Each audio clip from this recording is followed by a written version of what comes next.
অনেক মা বাপ আছেন, হজ করছেন, উমরা করছেন, কপালে সিল পড়ে গেছে।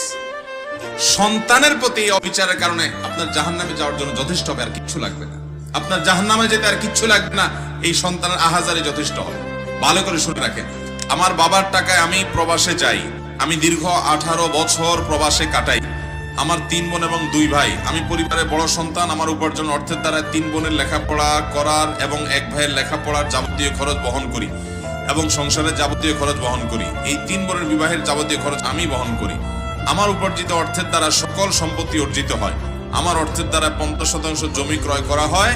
আমি বলেছিলাম ওই সম্পত্তি আমার এবং আমার বাবার নামে ক্রয় করার জন্য, কিন্তু আমার বাবা ওই সম্পত্তি আমার নামে না রেখে মার নামে এবং বাবার নামে ক্রয় করে।